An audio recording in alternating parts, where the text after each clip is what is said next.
After nearly 3 years of waiting, we finally have another Sea of Thieves novel, and it came out today. I'm sure some of you are already reading it, some would have finished it, and some are still on the fence. If you're slightly interested in Sea of Thieves lore, or even like reading, you should absolutely pick this book up. Full disclosure, I have had the book for around 3 weeks, and Titan Books, the publisher, were kind enough to send me a copy. So after 2 complete read-throughs, Heart of Fire is the best supplementary piece of content Sea of Thieves has ever had, and even has a slight edge over Athena's Fortune. This is Chris Allcock's second outing, who has also worked on other supplementary story bits for the game. He's also worked on Cameo and Rare Replay. Heart of Fire tells a more cohesive and interconnected story, which we'll get to shortly. There will be some minor spoilers here, but don't expect any big reveals, we'll save that for the breakdown later this week. Heart of Fire is marketed as an origin story of Captain Flameheart, but whether that is the case is up for debate. The premise is simple. There are rumours that there is a weapon that can bring Captain Flameheart's reign of terror to an end. After the prologue, the story takes place around 8 years before the Seabound Soul, so we get some sense of scale as to how long ago this was. At this point, Flameheart has built up a legion of followers, both alive and undead,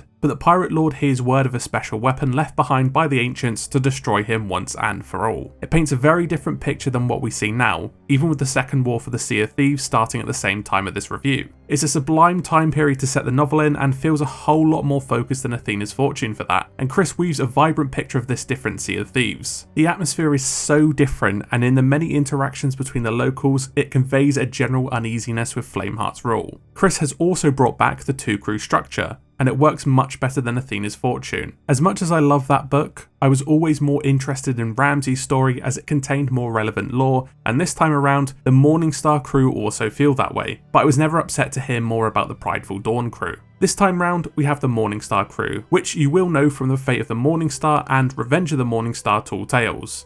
And Eli Slay makes an appearance in Athena's Fortune too. The crew is made up of Eli, Dinger, Fontaine and Jill, so these will all be familiar faces, but you don't need to have played these to understand the book. The other crew is on the opposite end of the spectrum. We get the crew of the Prideful Dawn. These are all new characters that are jaded by the way the Sea of Thieves is now. They each have their reasons for being ostracised, some more sympathetic than others. The captain, Hartley, is the most faithful of the bunch, spurring the others to join his cause to seek out Captain Flameheart. He is described as tall and a thickly built man with a streak of red hair with a permanent scowl. His crewmates include Karen, a tall female pirate with brown eyes, an opulently dressed female pirate with fair hair, and Scraps, a cook with a mess of black hair that he tucks under a yellow bandana. The plot bounces off both of these crews as they race to claim the weapon for themselves, one at the behest of the Pirate Lord, and the other spurred on by Captain Flameheart. The pace can be a bit all over the place hopping between the two, which is what I found with the previous book, but both perspectives occur at the same time rather than 20 years or so apart. You can be reading about an intense scene with one crew and the others are doing something rather mundane. It can take you out of the action, but it's not as bad as Athena's Fortune. Some other familiar characters appear as well. These include a few of the trading company representatives, some NPCs from the outposts, and some other minor characters. Well, how are the characters written?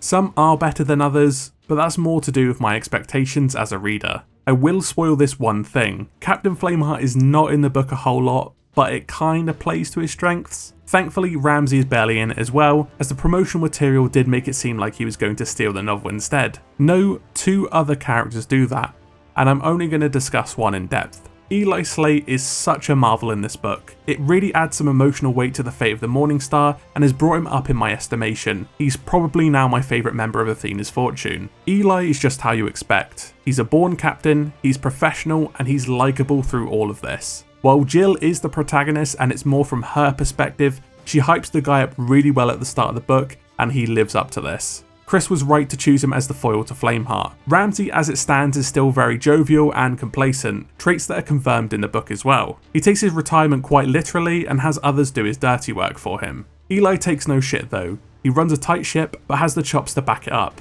But also he's not so hard-headed that he allows his experience to compromise their voyage. I promise you there'll be a bunch of Eli Slate fans after people read this book. Fontaine and Dinger get their much needed depth too. Fontaine is the snobby philosopher that gets taken down a peg or two.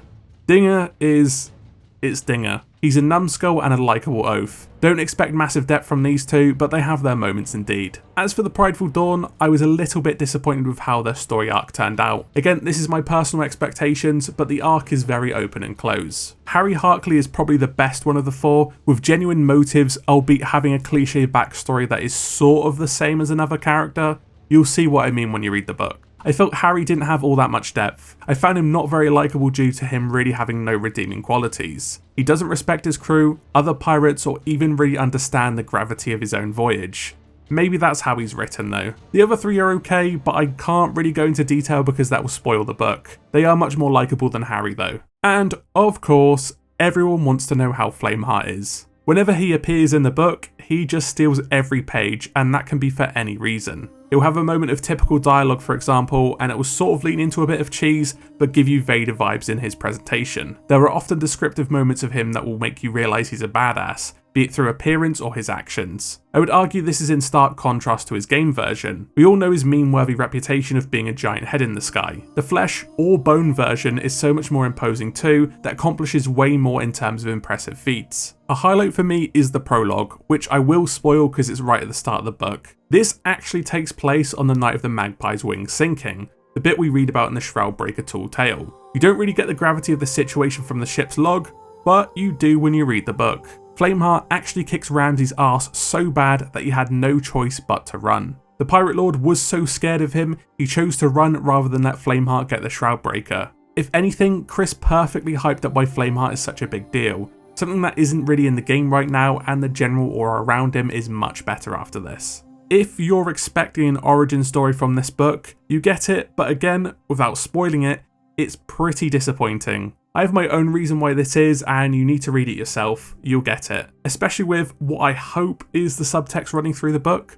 I believe Captain Blubber agreed with me on this one too. We do get some answers to some long-running questions, we get a plot twist too, but we have a load more questions following this novel. The quote rings true from Chris's blog post. It's given me the chance to answer some of our fans' burning questions, or raising plenty of new ones, and cast Captain Flameheart in a whole new light, ready for future events. And boy, did it do that. Please read this book, you don't want to miss out on this lore. Or you could probably watch a video on it, but you miss out on all the fine details. Overall, Heart of Fire is easily the best piece of story content we've received in the last 2 years, and the best piece of print work too. It's essential reading for any Sea of Thieves fan, it contains some great characterizations and lore to enhance the enjoyment of the game. And if you don't like the story, why are you watching a book review about it? Thanks for watching. We'll be covering the lore bombs in full spoiler territory this week, so make sure you subscribe so you never miss an upload. Drop a like and comment telling me if you're going to read the book, or if you're already reading it. Thanks again for watching, and as always, I'll see you in the next video.